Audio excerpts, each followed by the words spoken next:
এই বাংলাদেশকে যদি আমরা একটা মদিনা রাষ্ট্র বানাতে পারি, ইনশাল্লাহ কালকে গাজওয়াতুল হিন্দ হবে ইনশাল্লাহ। ওটার জন্য রেডি আমরা ইনশাল্লাহ। পাকিস্তানের কাছে কিছুই নাই, আছে খালি 10টা 12টা পারমাণবিক মনে অস্ত্র, তাতেই ভয়ে কাঁপতে থাকে। চায়না খালি একটু ভয় দেখায় যে আগাইলে কিন্তু সিকিম নিয়ে নিব, আগাইলে কিন্তু চিকেন নেক গিলে ফেলবো।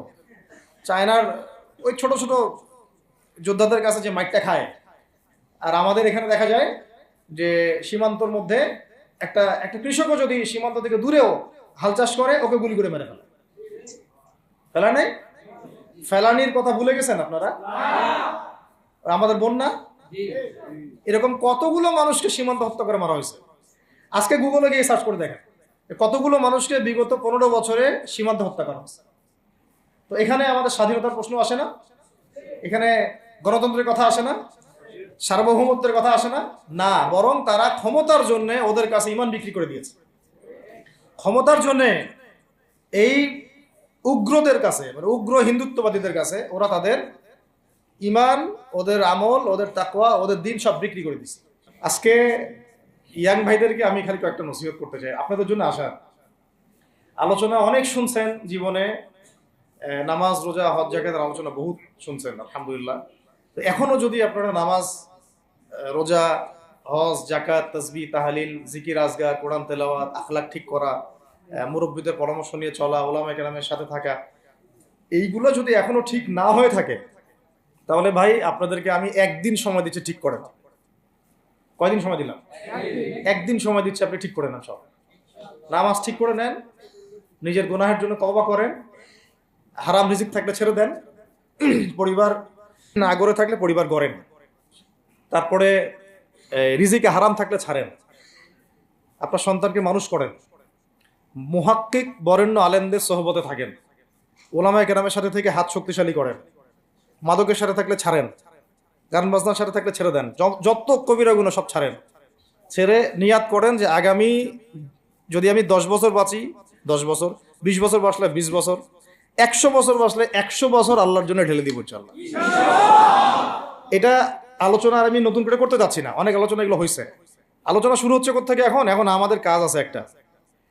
তো আমাদের কাজ, 1 নম্বর কাজ হচ্ছে এখন পরিবর্তিত বাংলাদেশে কোনো ভারতীয় দালালকে আর জায়গা না দেওয়া। একদম সাফ কথা।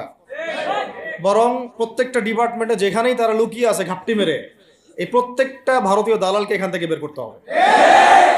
আমি একা বললে আমি পারবো না, আপনি একা বললে আপনি পারবেন না।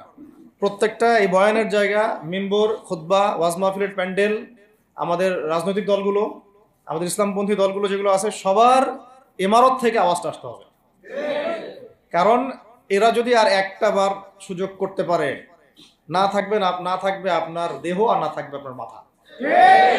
এখনই তো আপনাকে হুমকি দিচ্ছে, যে কোনো সময় একটা একটা করে গুপ্ত হত্যা করবে এরা। তো এই জিনিসগুলো কিন্তু বিচ্ছিন্ন ঘটনা না। তাহলে তার আগে চট্টগ্রামে সাইফুল ইসলাম এক ভাইকে কুপায় মারা হয়েছে, এটার বিচার এখনো হয় নাই। যারা মারছে ওদের পক্ষ নিয়ে আমরা আবার সংখ্যালঘুর স্লোগান তুললাম। এ কেমন সংখ্যালঘু যে আমার ভাইকে জবাই করে হত্যা করে? হ্যাঁ, সংখ্যালঘু নির্যাতন তো হচ্ছে ভারতের এক একটা মসজিদ তারা ভাঙতেছে এখন। এটা একটা লক্ষণ। আস্তে আস্তে ওর মানচিত্র মসজিদের মতোই ভেঙে খান হয়ে যাবে ইনশাআল্লাহ। এরা যেমন অখণ্ড ভারত চায়, আমরাও অখণ্ড ভারতই চাই। আমরা চাই অখণ্ড ভারত হবে কালিমা লা ইলাহা ইল্লাল্লাহ মুহাম্মাদুর রাসূলুল্লাহ। আপনারা তো মনে করেন যে ভারত আমাদেরকে ঘিরে রাখছে, তাই না? আসলে ভারতকে আমরা ঘিরে রাখছি। এই দিক থেকে আমরা, এই দিক থেকে চায়না, এখান থেকে নেপাল, এখান থেকে ভুটান, এখান থেকে মায়ানমার, এখান থেকে পাকিস্তান, আর তার চেয়ে বাপ আছে আফগানিস্তান। আছে না আফগানিস্তান? ওদের সাথে কেউ পারছে এই পর্যন্ত? আফগানের ভাইরা নিজেদেরকে গড়ে নিচ্ছে, এখন গোছাচ্ছে। এখন কথা হচ্ছে, আমরা একটা কাপুরুষতার পরিচয় দিচ্ছি। নেপাল ওকে টাইম দেয় না, ভুটান টাইম দেয় না, মায়ানমার টাইম দেয় না, চায়না তো দেয়ই না, আর আমরা তাকে একেবারে প্রভুর আসনে বসায় রাখছি। আমরা কি দিছি? আমরা ইলিশ দেই, আমরা ট্রানজিট দেই, আমরা রেল দেই, আমরা বন্দর দেই, আমরা আর কি দেই? গ্যাস তো দেই মাশাআল্লাহ, তারপরে পণ্যগুলো তো দিচ্ছি, গার্মেন্টস দিয়ে দিচ্ছি, আমাদের প্রশাসনের মধ্যে লোকজন দিয়ে দিচ্ছি, কর্মী শ্রমিক দিয়ে দিচ্ছি। এই জন্যই তো বলি, কেন সে স্ট্যাটাস দেয় যে এই স্বাধীনতা তার স্বাধীনতা, এটাই তাহলে কারণ। তার মানে তারা আমাদের সার্বভৌমত্বটাকে স্বীকার করে না, তাই না? তারা যদি আমাদের স্বাধীনতা সার্বভৌমত্বকে স্বীকার করতোই, তাহলে তো এরকম স্ট্যাটাস দিত না, দিত কি? তো এখন কথা হচ্ছে, আমরা মাথা নত করার জাতি না। আমাদের নবী মুহাম্মদ সাল্লাল্লাহু আলাইহি ওয়াসাল্লাম মাথা উঁচু করে দাওয়াতি কাজ করছেন। মার খেলেও কখনো তিনি মাথা নিচু করেন নাই। সাহাবায়ে কেরাম রাদিয়াল্লাহু আনহুম আজমাইন মাথা উঁচু করে দাওয়াতের কাজ করছেন, কারো সামনে মাথা নত করেন নাই, ইল্লাল্লাহ, আল্লাহ ছাড়া। মার খেয়েছেন, হিজরত করতে হলে হিজরত করেছেন, কখনো মানুষ গালি দিয়েছে, গালি সহ্য করেছেন, কখনো মদিনায় চলে যেতে হয়েছে, দেশ ছাড়তে হয়েছে, দেশ ছাড়ছেন, আবার কখনো ইসলামী রাষ্ট্র কায়েম করতে হয়েছে, রাষ্ট্রও কায়েম করছে। জিহাদ করার দরকার, জিহাদও করছে, কেতালের দরকার, কেতালও করছে, আস্তে আস্তে মক্কা বিজয় করছে, করেন নাই? সিরাত পড়তে হবে, সিরাতের ধারাগুলো আমাদেরকে বুঝতে হবে। এখন আমরা তো তার উত্তরসূরি, আমরা তাদের উত্তরসূরি।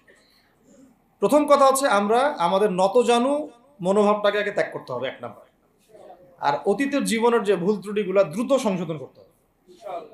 এখন আর আমাদের হাতে অনেক লম্বা সময় আছে এমন না, বিষয়গুলো কত কি যে দ্রুত হয়ে যাবে আপনি হয়তো ভাবতে পারবেন। বিশ্বটা খুব দ্রুত চেঞ্জ হচ্ছে। এই অল্প সময়ের মধ্যে আফগানের ভাইরা দাঁড়ায় গেছে, অল্প সময়ের মধ্যে সিরিয়া দেখলেন যে পরিবর্তন হয়ে যাচ্ছে। তারপরে আপনি কয়দিন পরে দেখবেন ইনশাআল্লাহ যে এই আপনার প্যালেস্টাইনের অবস্থাও পরিবর্তন হবে ইনশাআল্লাহ। তখন এরা আবার হামাসকে ঠিকই বলবে যোদ্ধা, তখন ঠিকই বলবে যোদ্ধা। এখন বলতেছে বিদ্রোহী, বলতেছে সন্ত্রাসী। হ্যাঁ, তো একটা বিষয় আগে বলে নেই, এটা বোঝার দরকার আছে যে দেখেন, ফিলিস্তিনের যে অবস্থা চলতেছে সেখানে কিন্তু আমাদের তাবলিগের মেহনতটা মূল না, সেখানে আমাদের জিহাদের মেহনতটা মূল, তাই না? বিষয়টা ওখানে তো সবাই, ওখানে বোম পড়তেছে, ওখানে কি সবাই তাবলিগের মেহনত করবে? না, অস্ত্র হাতে নেওয়া ফরজ। এটা বোঝার জন্য আপনার তো মুফতি হওয়ার দরকার নেই। হ্যাঁ, আবার যখন আফগানে আমেরিকা হামলা চালাইছিল, তখন কি শুধু তাবলিগটা ফরজ ছিল, না ওদের হামলা প্রতিরোধ করা ফরজ ছিল? ফরজ ছিল। একই অবস্থা সিরিয়াতে হয়েছে, কিন্তু বাংলাদেশে এখন সেই অবস্থাটা নাই।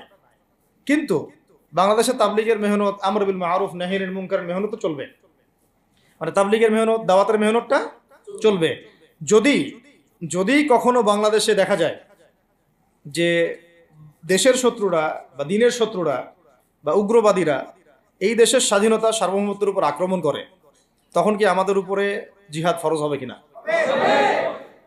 এখন যদি তাই হয়, এখন আপনাদের কি মনে হয় এটার সম্ভাবনা আছে না নাই? এটুকু ইন্টেলেকচুয়াল অবস্থা তো আপনাদের আছে, এটার সম্ভাবনাও হতে পারে, আজ হোক কাল হোক, হতেই পারে। তখন আমার প্রিপারেশনটা কি হবে সেটা আমাকে এখন জানতে হবে। আমার প্রিপারেশনটা কি হওয়া উচিত? প্রথম প্রিপারেশন হওয়া উচিত, আগের সমস্ত জিন্দগিতে যা করছি নিজেকে আল্লাহর দিকে ফিরাই নিয়ে আসে। এটা প্রথম কাজ। যে আল্লাহর দিকে ফিরে আসে নাই, তার সাথে না জিহাদের সম্পর্ক আছে না কিতালের কোনো সম্পর্ক আছে, সে তো আল্লাহর পথেই নাই। তো প্রিয় যুবক ভাইরা, আগে প্রথম কথা হচ্ছে আগে আপনি আল্লাহর দিকে ফিরে আসেন, এক নম্বর। দ্বিতীয় কথা হচ্ছে, এরপরে আমাদের প্রয়োজন শারীরিক প্রস্তুতি। শারীরিক প্রস্তুতি যেমনটা বললাম যে কোনো অবস্থাতেই আলেম ওলামাদেরকে, দায়ীদেরকে, মুফতিদেরকে, মুহাদ্দিসদেরকে, মাদ্রাসার শিক্ষকদেরকে, খতিবদেরকে ভিতরে ঢুকতে দেওয়া যাবে না। কারণ আপনাদেরকে যদি ভিতরে নিয়ে যাওয়ার স্কোপ পায় তারা নতুন করে আবারও কেউ, তাহলে আর সুস্থ রাখবে না, ফিজিক্যালি আপনি ঠিক থাকতে পারবেন না। অতএব একটা সামাজিক প্রতিরোধ গড়ে তুলতে হবে সবসময়। মানে একটা এলাকার মধ্যে একজন আলেম আছেন, সেই আলেমকে এলাকা থেকে নিতে পারবে না, তাকে নেওয়ার আগে 100 জনের উপর গুলি চালাইতে হবে, এমন একটা মুভমেন্ট থাকতে হবে।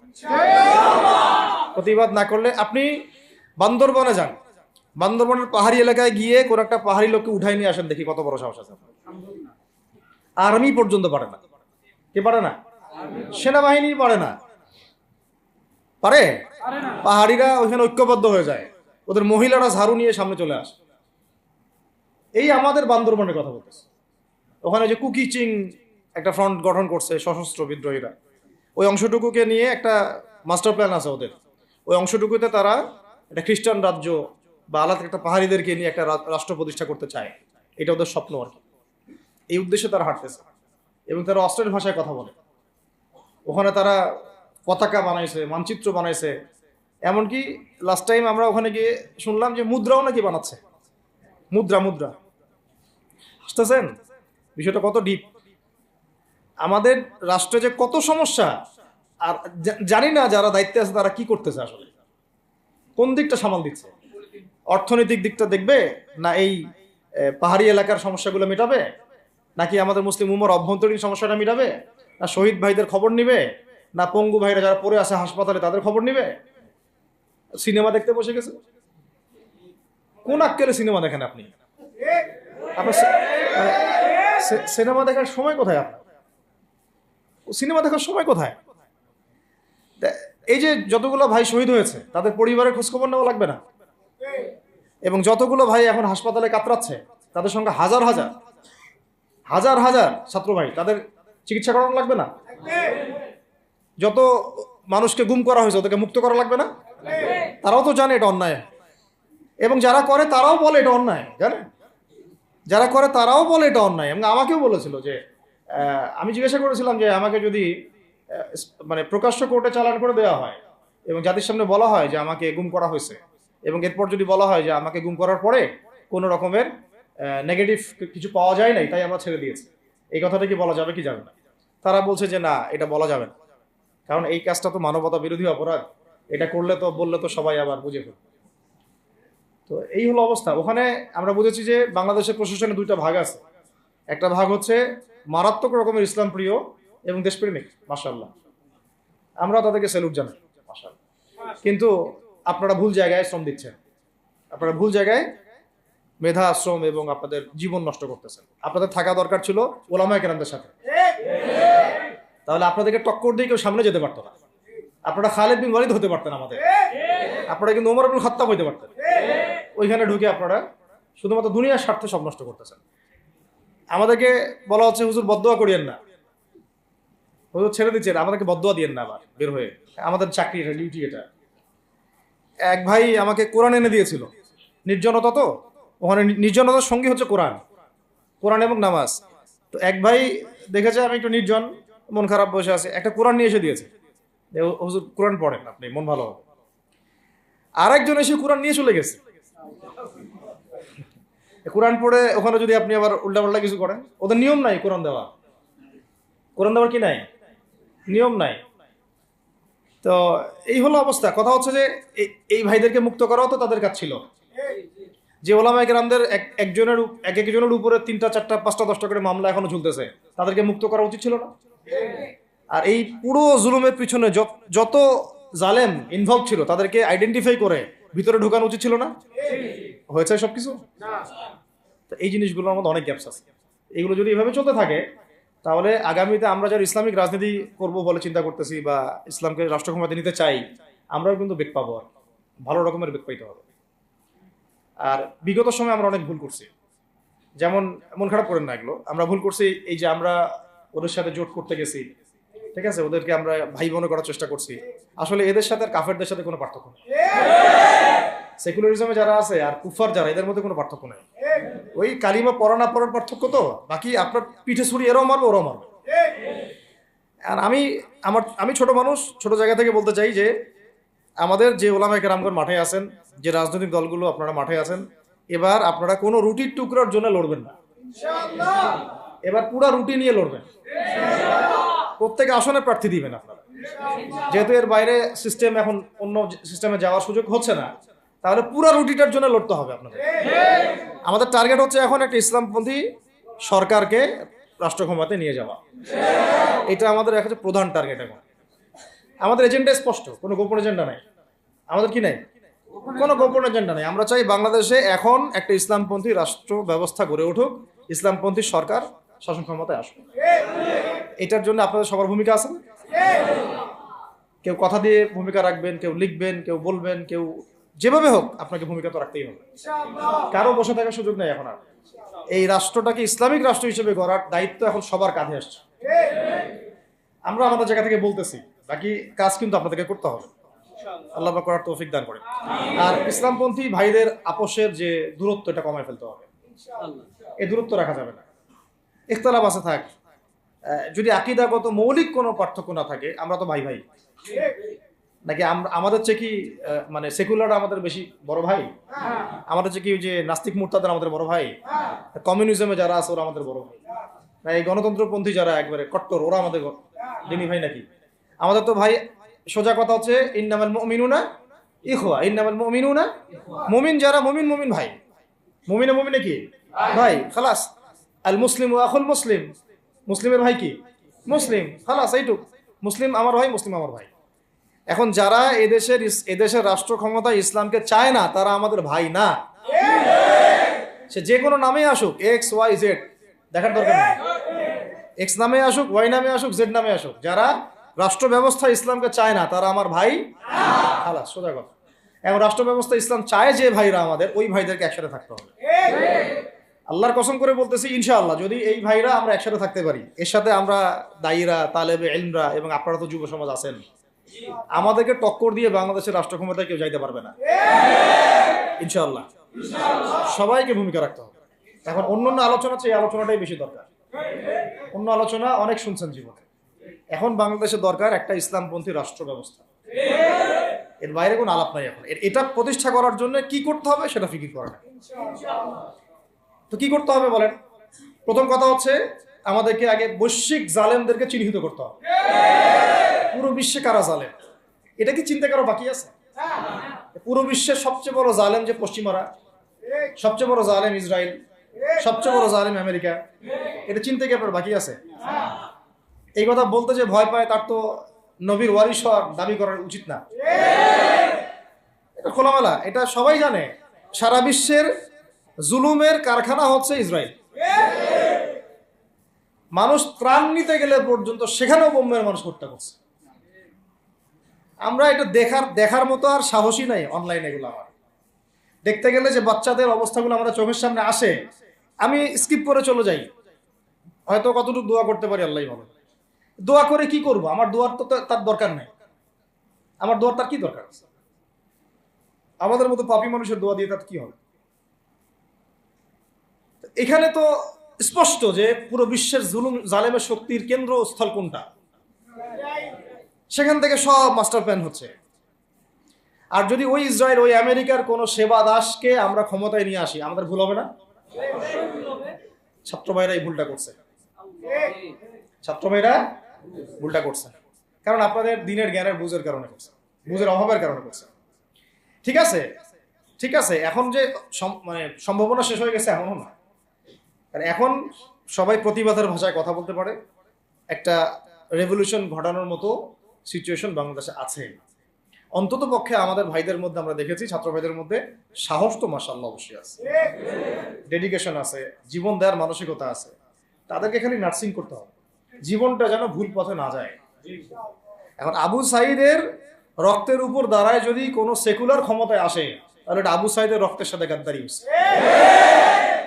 এই মুগ্ধদের রক্তের উপর সিঁড়ি বানায় যদি কোনো জাতীয়তাবাদীরা আর ওই সেই গণতন্ত্রপন্থীরা, ওই ইসলামের দুশ্মনরা, ওই ভারতের দালাল্লাই যদি ক্ষমতায় আসে, তাহলে এটা ওদের রক্তের সাথে গাদ্দারি হচ্ছে।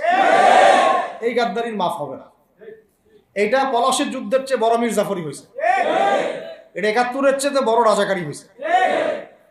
আপনারা বলেন যে দেখেন, ভালো করে বুঝেন, গুম হয়েছে এক শ্রেণী, আমার কথা মন খারাপ করে না, এক শ্রেণী গুম হয়ে গেছে, এক শ্রেণী ক্রসফায়ার, এক শ্রেণী শাপলা চত্বরে রক্ত দিছে, তাই নাই?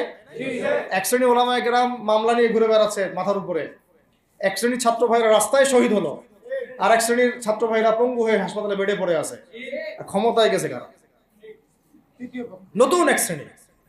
হ্যাঁ, এবং ওখানে এমন কিছু মানুষ আছে যাদের সাথে আন্দোলনের কোনো সম্পর্কই ছিল না, সম্পূর্ণ উড়ে এসে জুড়ে বসছে তারা। তাহলে এখানে ইসলামিক রাজনৈতিক দলগুলোকে সামনে রাখা যাইতো, তাদের থেকে তো উপদেষ্টা একটাও নেয় নাই। জামাত ইসলাম থেকে একটা উপদেষ্টা নিছে কিনা? হেফাজত ইসলাম থেকে কোনো উপদেষ্টা নিছে কিনা? আমাদের চরমনাই থেকে একটা উপদেষ্টা নিছে কিনা বলেন? তার মানে রাষ্ট্র গঠনে আমাদের কোনো ভূমিকা নাই না। আমাদেরকে বুঝাইছে যে আপনারা পরে আসেন, ইলেকশন দিব, তখন আপনারা ইলেকশন লড়েন। ইলেকশন সে কবে দেয় সেটাও দেখেন, আদৌ দেয় কিনা সেটাও দেখেন। কাকে বিশ্বাস করবেন আপনি? বিশ্বাসটা করবেন কাকে? যখন মোস্তফা সরোয়ার ফারুকের মধ্যে একজন উপদেষ্টা হচ্ছে, বিশ্বাসটা আপনি করবেন না? সারা জীবন মানুষকে পরকে শিখাচ্ছে, তার কোন যোগ্যতায় সে উপদেষ্টা হচ্ছে? আচ্ছা, এটা কাজ করেন, এটা উপদেষ্টা করার জন্য একটা পরীক্ষা নেন না, দেখি বিসিএস এর মতো, দেখেন না এরা পাস করে কিনা। অথবা আপনি একটা কাজ করেন, ইসলামিক সেন্সে পরীক্ষা নেন, দেখেন কোরআন তেলাওয়াত করতে পারে কিনা। কিসের ভিত্তিতে হলো? এই যে এই সমস্যাগুলো থেকে গেছে, তারপরেও যা হয়ে গেছে হয়ে গেছে। এখন আমাদের যেটা কথা সেটা হচ্ছে, আমরা তো আর কোনো বিদ্রোহে যেতে চাই না, আমরা যে শান্তিপূর্ণভাবে ইসলাম প্রতিষ্ঠা করতে। কিন্তু প্রয়োজনে যদি তারা মানে আমাদের উপর জুলুমের ভাষা বেছে নেয়, তাহলে আমরা অবশ্যই এবার প্রতিবাদের ভাষা বেছে নিব ইনশাআল্লাহ। এই জন্য সবার আগে জরুরি হচ্ছে যুবকদেরকে এক কাতারে থাকা, ইসলামপন্থী ভাইদের সাথে থাকা, ইসলামী সংগঠনের সাথে থাকা, এবং নাম XYZ যেটাই হোক না কেন, নাম XYZ হতে পারে, আপোষে ভাই ভাই হয়ে থাকা। এটাতে যদি ভাই আমরা এবার ভুল করি, আল্লাহর কসম করে বলতেছি, আল্লাহ না করুক, এরপরে যদি মায়ের আসে, না আপনি বাঁচবেন না আমি বাঁচব, কেউই না, ইনশাআল্লাহ ওই দিন আসবে না। আর আমরা যদি ইনশাআল্লাহু আজ্জা ওয়া জাল যদি আমরা এটাকে মদিনা রাষ্ট্র বানাতে পারি, এই বাংলাদেশকে যদি আমরা একটা মদিনা রাষ্ট্র বানাতে পারি, ইনশাআল্লাহ কালকে গাজওয়াতুল হিন্দ হবে ইনশাআল্লাহ। ওটার জন্য রেডি আমরা ইনশাআল্লাহ। পাকিস্তানের কাছে কিছুই নাই, আছে খালি 10টা 12টা পারমাণবিক মনে অস্ত্র, তাতেই ভয়ে কাঁপতে থাকে। চায়না খালি একটু ভয় দেখায় যে আগাইলে কিন্তু সিকিম নিয়ে নিব, আগাইলে কিন্তু চিকেন নেক গিলে ফেলবো। চায়নার ওই ছোট ছোট যোদ্ধাদের কাছে যে মাইটটা খায়, আর আমাদের এখানে দেখা যায় যে সীমান্তর মধ্যে একটা একটা কৃষকও যদি সীমান্ত থেকে দূরেও হাল চাষ করে, ওকে গুলি করে মেরে ফেলে। ফেলা নেই, ফেলানির কথা ভুলে গেছেন আপনারা? আমাদের বন্যা, এরকম কতগুলো মানুষকে সীমান্ত হত্যা করে মারা হয়েছে। আজকে গুগলে গিয়ে সার্চ করে দেখেন কতগুলো মানুষকে বিগত 15 বছরে সীমান্ত হত্যা করা হয়েছে। তো এখানে আমাদের স্বাধীনতার প্রশ্ন আসে না, এখানে গণতন্ত্রের কথা আসে না, সার্বভৌমত্বের কথা আসে না, না, বরং তারা ক্ষমতার জন্য ওদের কাছে ইমান বিক্রি করে দিয়েছে।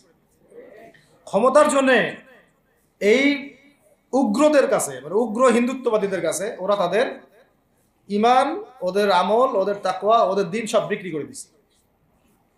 এই জন্য আমি আগে বলেছি একটা লেকচারে যে আমরা যদি বিরিয়ানি খেতে চাই, আপনি যদি বিরিয়ানি খেতে চান, একটা পাত্র নিবেন কি না? আচ্ছা, পাত্রটা যদি ময়লা থাকে খাবেন? পাত্র অনেক ময়লা আছে, আপনি কি ওইখানেই বিরিয়ানি ঢালবেন, ঢেলে খাওয়া শুরু করবেন? সবার আগে আপনি কি করেন? এটাকে ধোন, পরিষ্কার করেন, তাই না? বাংলাদেশকে যদি আপনি ইসলামী রাষ্ট্র হিসেবে করতে চান, আগে এই দেশের মধ্যে যে পয়জন গুলো আছে এগুলোকে দূর করতে হবে, সমস্ত পয়জনকে ধুয়ে সাফ করতে হবে। তারপরে যে খেলাফা বা শরিয়া বা ইমারা যেটাই আসুক, ইমারা এক জিনিস, খেলাফা আর এক জিনিস। আমি এক কথায় বুঝাচ্ছি ইসলামী রাষ্ট্র ব্যবস্থা, ইসলামী রাষ্ট্র ব্যবস্থা। যদি ইসলামী রাষ্ট্র ব্যবস্থা তারপরে আসে, জমিন সাফ করার পরে, তখন সেটা সাস্টেইন করবে ইনশাআল্লাহ। আর যদি ময়লার মধ্যেই ইসলামী রাষ্ট্র কায়েম করতে চান, তখন হবে উদাহরণটা এরকম যে আপনি এই নোংরা ড্রেনের মধ্যে নেমে গায়ে সাবান মাখা শুরু করছেন, হাততে কোনো লাভ হবে না, বরং ওই নোংরাই আপনাকে খেয়ে ফেলবে। ঠিক আছে? ডেমোক্রেটিক সিস্টেমের মধ্য দিয়ে যদি আমাদের ভাইরা ক্ষমতা যেতে পারে, যাক না, সমস্যার কিছু নাই। এটা কতটুকু জায়েজ না জায়েজ, হালাল হারাম সুন্নাত, এইদিকে আমি যাচ্ছি না। এবং এটা নিশ্চিত তারাও জানে এটা সুন্নাত না, তারাও জানে এটা কি না, সুন্নাত পদ্ধতি না। কারণ রাসূলুল্লাহ সাল্লাল্লাহু আলাইহি ওয়াসাল্লাম দাওয়াতের মধ্য দিয়ে এবং সশস্ত্র যুদ্ধের মধ্য দিয়ে মানে মক্কা বিজয় করেছেন। দাওয়াতের মধ্য দিয়ে তিনি মদিনা রাষ্ট্র কায়েম করেছেন। তারপরে মদিনা রাষ্ট্রকে বেস করে আস্তে আস্তে আরও রাষ্ট্রকে এক্সপেন্ড করেছেন। বদর, উহুদ, খন্দক, খায়বার এগুলো হয়েছে, আস্তে আস্তে মক্কা বিজয় হয়েছে। মূল ছিল আগে মদিনা রাষ্ট্রটা কায়েম করা। তো আমরা যে কোনোভাবেই হোক মদিনা রাষ্ট্রটা আমাদের কায়েম করতে হবে আগে, তারপরে ইনশাআল্লাহ তাআলা দেখবেন, হ্যাঁ, ওই অখণ্ড ভারত আমরাও কায়েম করবো ইনশাআল্লাহ। সংখ্যা দিয়ে কিচ্ছু না, ওদের সংখ্যাকে আমরা ভয় পাই, ওদের সংখ্যাকে ভয় পাওয়ার কিচ্ছু নাই, সংখ্যাকে ভয় পাওয়ার কিচ্ছু নাই। কারণ এই যে কোরআন, আমার সামনে যে কোরআনটা আছে, এটা দেখে একটু খারাপ লাগলো। কোরআনের যে অবস্থা, এটা খুব মনের কষ্ট দিল আর কি। কোরআনটা হবে চকচকা, এটা দেখে বোঝা যাচ্ছে এটা অনেকদিন কেউ পড়েই নাই। আপনাদের বাসার যদি কোরআনের এই হালত হয়, তাহলে আমাদের দ্বারা দিন কায়েম হবে না। আপনার কোরআনের হালত হবে এমন যে কোরআনে এক বিন্দু পরিমাণ কোনো ময়লা নাই, প্রত্যেকদিন আপনার হাতের স্পর্শেই ময়লা দূর হয়, তখন এই কোরআন আপনার পক্ষে কথা বলবেন ইনশাআল্লাহ। তো ভাই, কোরআনের কাছে চলে আসেন, আর দেরি করেন না, সময় নাই। আল্লাহ পাক সবাইকে কবুল করেন, আমিন। এই মসজিদগুলোকে কাজে লাগান, এখানে তালিমি বৈঠক চালু করেন প্রত্যেক সপ্তাহে। আমি যদি প্রত্যেক মাসে রংপুরে আসি, প্রত্যেক মাসে সময় দেবো ইনশাল্লাহ। আপনারা এখানে ইমাম ঠিক করেন, খতিব ঠিক করেন, এবং ওই যে টিচার ঠিক করেন, করে আপনারা কোরআন শিক্ষার ব্যাচ চালু করেন, কোরআনের তাফসীরের ক্লাস চালু করেন, তারপরে তুলনামূলক আরবি ভাষা শিখেন। মানে এগুলো শিখে নেন তাড়াতাড়ি, সময় নাই এগুলো, আমাদের হাতে সময় কম। এগুলো আজকে থেকে 10 বছর আগেই শেখা উচিত ছিল, তাই না? কিন্তু আমাদের এই সেকুলার শিক্ষা ব্যবস্থা আপনার জীবন থেকে 20 বছর কেড়ে নিছে। 20 বছর পড়াশোনা করার পরে আমি চ্যালেঞ্জ করতেছি, এই যে লাখ লাখ টিচারকেও যদি আপনি কোরআন তেলাওয়াত ধরেন, সহি বলতে পারেন, অথচ তারা জাতির শিক্ষক হয়ে বসে আছে। তো সেকুলার শিক্ষা ব্যবস্থাটা আমাদের জীবন থেকে পুরা ইসলামের হকটাকে নষ্ট করে ফেলছে। আপনার অধিকার ছিল যে আপনি একজন স্কুলের স্টুডেন্ট, আপনি কোরআন পড়তে পারবেন। আপনি একজন কলেজের স্টুডেন্ট, আপনি কোরআনের তাফসীর করতে পারবেন। আপনি একজন ইউনিভার্সিটি পাস করেছেন, আপনি হাদিসও পড়তে পারবেন, এবারও তো দিতে পারবেন, এরাও দিতে পারবেন। এটা আপনার হক ছিল, কিন্তু এই হকটা নষ্ট করছে কারা? এই সেকুলার শিক্ষা ব্যবস্থা নষ্ট করে ফেলছে। এখন তো কিছু করার নাই।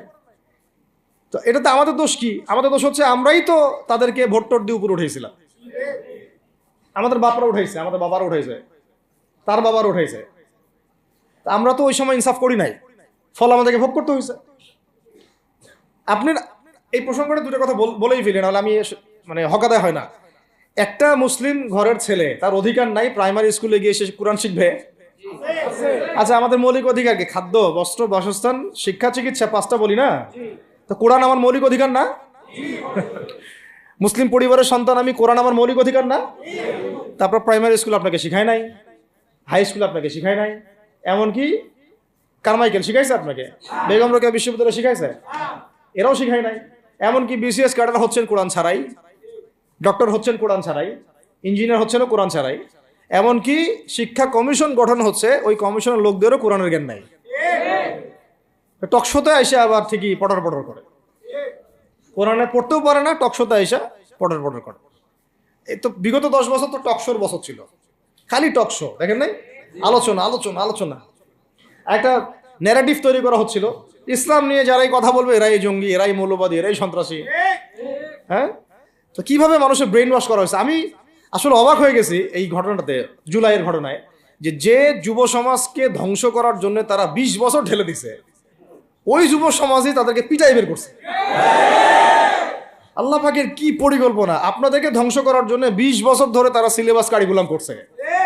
আপনাদেরকে শরৎচন্দ্র পড়াইছে, বঙ্কিমচন্দ্র পড়াইছে, হুমায়ুন আহমেদ পড়াইছে, হুমায়ুন আজাদ পড়াইছে, হ্যাঁ শেক্সপিয়ার পড়াইছে, আর কত কি পড়াইছে। কোরআন পড়তে দেয় নাই, নামাজের স্বাধীনতা দেয় নাই, পর্দার স্বাধীনতা দেয় নাই।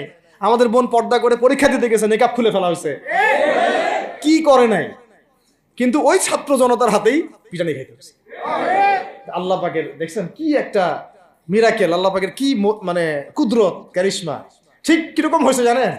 ঘটনাটা হয়েছে এরকম যে ফেরাউনের ঘরেই মুসা আলাইহিস সালামকে আল্লাহ পাক বড় করছে। মাশাআল্লাহ। তো আপনাদেরকে ধ্বংস করার জন্য কিন্তু এই পলিসিগুলো অ্যাপ্লাই করা হয়েছে। এখন যে আল্লাহ পাকের রহমতে আপনারা বিপদে যান নাই, আলহামদুলিল্লাহ। এখন যেটা আল্লাহ পাক বোঝার তৌফিক দিচ্ছেন, দেখেন আপনারা কোরআন শিখতে পারতেন, এখানে পারেন নাই। শিক্ষা কমিশনের মধ্যে কোরআন নাই। শুধু তাই না, দেখেন 360 জন এমপি মন্ত্রীকে আপনি বসায় দেন, 360 জন এমপি মন্ত্রীকে বসায় তাদের সবাইকে শুধু কিচ্ছু না, আমি বলবো খালি সূরা ফাতিহা তিলাওয়াত করতে বলেন। পারলে শুধু মমতাজ পড়তে পারে নাকি? কারণ তার তো বুখারী মুসলিম সিয়াসি কিতাব পড়া আছে, ওটা পড়া ছিল আর কি, এটা পড়া ছিল, তো হয়তো সে পারতে পারে না, পারলে তো ভালো, খারাপ কিছু না, ঠিক আছে। তো বাকি কেউ কিন্তু পারে আর বেশি দেন না, অল্প না, ঠিক আছে, শেষ করতেছে। তো এখন প্রিয় ভাইরা, এখন কথা অনেক হয়ে গেছে। মূল কথা হচ্ছে যে আমাদেরকে এখন একটা নতুন উদ্দেশ্য নিয়ে, টার্গেট নিয়ে, একটা মিশন নিয়ে আগামীকাল থেকে পথ চলতে হবে ইনশাআল্লাহ। প্রথম গন্তব্যটা কি? আমরা বাংলাদেশকে একটা মদিনা রাষ্ট্র কায়েম করতে চাই। সেটা যদি করতেই হয় তাহলে আমাকে কার আদলে করতে হবে, কার সুন্নতে করতে হবে? নবী মুহাম্মদ সাল্লাল্লাহু আলাইহি ওয়াসাল্লামের তরিকায়। এবং তার তরিকার প্রথম কাজটাই হচ্ছে আগে ইলম শিখতে হবে। কি শিখতে হবে? এই মসজিদগুলোকে কাজে লাগান, মাদ্রাসাগুলোকে কাজে লাগান। এবং 2 নম্বর হচ্ছে ইলম একা একা শেখা যাবে না।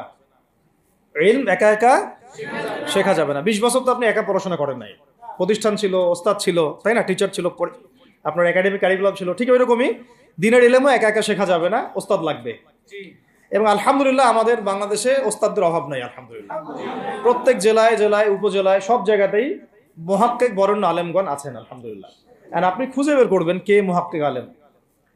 আমি কিছু মানে তাদের বৈশিষ্ট্য বলতে পারি যে তারা নিজেকে জাহির করেন না, বিনয়ী হন, অহংকারী হন না, তারা এত বেশি আইওয়া শোডাউন এত পছন্দ করেন না, নিজেকে আড়াল করার চেষ্টা করেন, হক কথা বলতে তারা ভয় করেন না, এবং তারা অনেক গভীর জ্ঞানের অধিকারী হওয়া সত্ত্বেও অনেক বেশি বিনয়ী হন না। এগুলো দেখে আপনি চিনবেন, ঠিক আছে। আমাদের সালাফরা তো বলতেন যে মুহাক্কিক মানুষকে পাবেন দুই জায়গায়, এক হচ্ছে মাটির তলে, আরেকটা হচ্ছে জেলখানায়, ঠিক আছে। তো যাই হোক, এখন অনেক বরেণ্য উলামায়ে কেরাম আমাদের সমাজে আছেন, তাদের যে কারোর সাথে অন্তত একজনের সাথে নিসবত রাখেন, অন্তত একজনের সাথে নিসবত রাখেন, ঠিক আছে। তো এটা আমাদের সৌভাগ্য, আলহামদুলিল্লাহ, যে বাংলাদেশে বহু মাদ্রাসা, বহু কওমি মাদ্রাসা, আলিয়া মাদ্রাসা, অনেক ধরনের মাদ্রাসা আছে। কিছু সংকীর্ণতা বা কিছু সমস্যা আমাদের মধ্যে থাকতে পারে, এটা যে কোনো জায়গায় থাকতে পারে, কিন্তু আলহামদুলিল্লাহ এই খেদমতটুকু আছে বলেই এখন পর্যন্ত দ্বীন ইসলামকে তারা মিটাইতে পারে নাই, আলহামদুলিল্লাহ।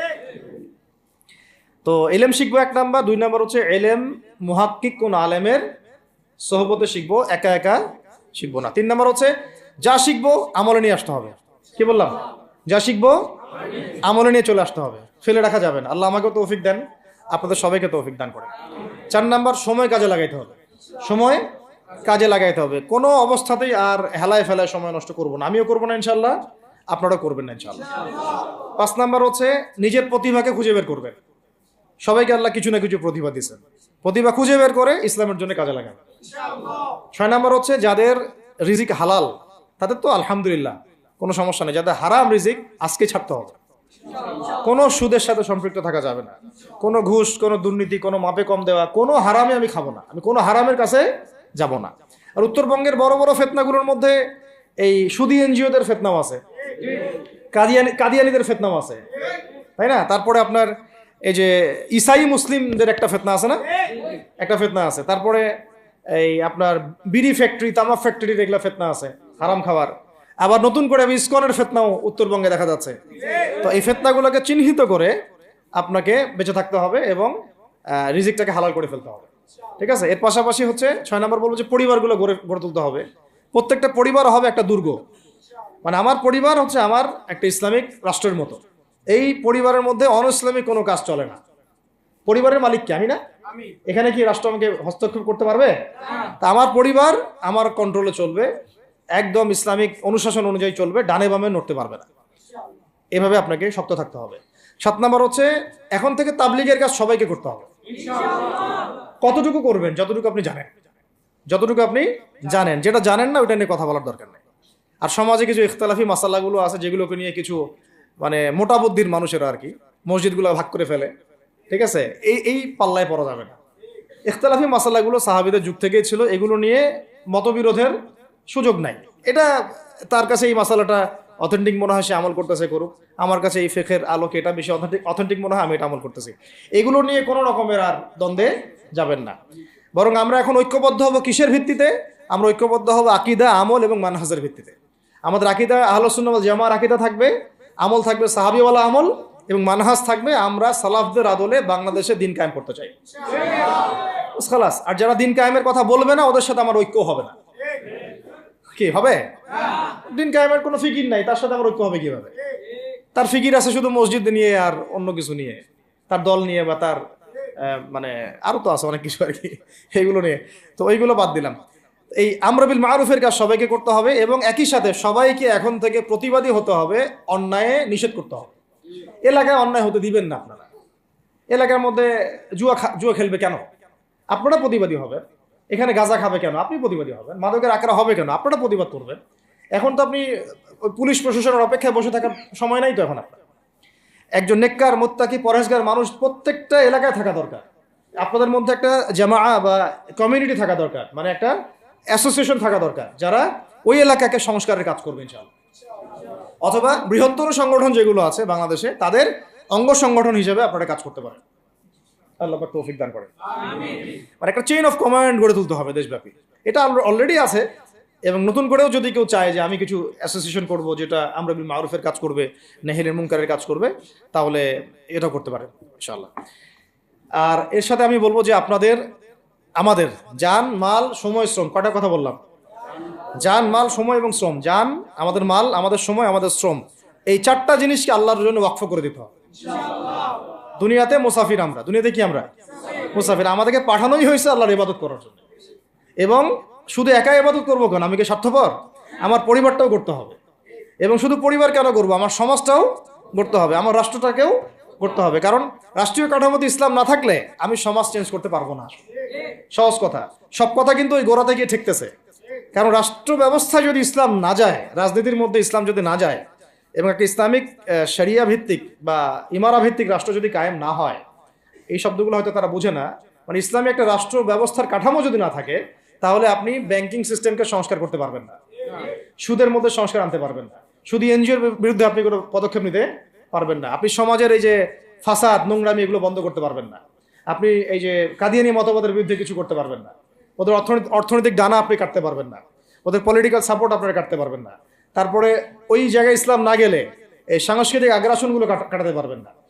পাশের প্রতিবেশী রাষ্ট্রদের যে আগ্রাসী ভূমিকা, এগুলোর ব্যাপারে আপনি কোনো পদক্ষেপ নিতে পারবেন না। তাই ওই জায়গা পর্যন্ত যদি না যেতে পারি আমরা, তাহলে কথাগুলো শুধু বলাই হবে, কোনো বাস্তবায়ন হবে না। অতএব আমাদের মূল কাজ একটা, এখন ওই উপরের লেভেলে ইসলামকে নিয়ে যাওয়া। এই কাজগুলোর মধ্য দিয়ে আমরা ইসলামকে নিয়ে যাবো ইনশাআল্লাহ তাআলা। আর সর্বোপরি আসন্ন সময়গুলোতে যখন ওলামায়ে কেরাম, আমাদের বরেণ্য আলেমগণ, আমাদের বরেণ্য ওস্তাদগণ এবং আমাদের তুল্লাবরা, আমাদের জামাআগুলো, আমাদের ইমারাগুলো এবং আমাদের ইসলামী সংগঠনগুলো, তারা যখন মাঠে থাকবে, তখন তাদেরকে একা ছেড়ে দেওয়া যাবে না। মই দিয়ে গাছে উঠায় মই টানা যাবে না। শাপলা চত্বরে এই কাজটা করছেন আপনারা, কিন্তু শাপলাতে কিন্তু এই কাজটা হয়েছে। ওখানে কিন্তু এতগুলো ভাইয়ের ওখানে শহীদ হওয়ার কথা ছিল না, এত সহজ ছিল না বিষয়টা। কিন্তু কিছু ভাই ছিল ওখানে, আমাদের সাথে প্রতারণা করেছে, মই দিয়ে আমাদের কিন্তু মই টেনে নিছে, আমাদেরকে উপরে উঠাই দিছে। এরপর থেকে তো কত জেল, কত জুলুম, কত মামলা মোকদ্দমা, কত গুম হয়ে গেল। শাপলার পর থেকে হিসাব করেন তো। এবার এই ভুলগুলো আর করতে যায় না, এই মুনাফিকিগুলো আর কেউ করতে যায় না। আল্লাহর ওয়াস্তে আপনারা ওলামায়ে কেরামদের সাথে থাকেন, হাত শক্ত করেন, মই দিয়ে আবার গাছে উঠায় মই টানে নিয়েন না। আমি কি বুঝাতে পারছি? বুঝতে পারি না এমন। অর্থাৎ ওলামায়ে কেরামগণ যখন মাঠে থাকবেন, ইসলামী সংগঠনগুলো যখন মাঠে থাকবে, আপনাদেরকে আমরা পাশে চাই। পাশে পাবো তো ইনশাআল্লাহ। আল্লাহ পাক যেন আমাদের সবার এই আওয়াজকে কবুল করেন। আল্লাহ পাক আমাদেরকেও কবুল করেন, আমাকে কবুল করেন, আপনাদের সবাইকে কবুল করেন। আমাদের গন্তব্য একদম স্পষ্ট, হয় খিলাফা না হলে শাহাদা, হয় খিলাফা না হলে শাহাদা। ইনশাআল্লাহ তাআলা দুটোর যেটাই হোক না কেন আমরা সফল। আল্লাহ পাক আমাদের সবাইকে এই কথাগুলো বোঝার ও আমল করার তৌফিক দান করুন। أقول قولي هذا أستغفر الله لي ولكم ولسائر المسلمين. بارك الله لنا ولكم بالآيات الحكيم إنه تعالى جواد كريم بر رؤوف رحيم.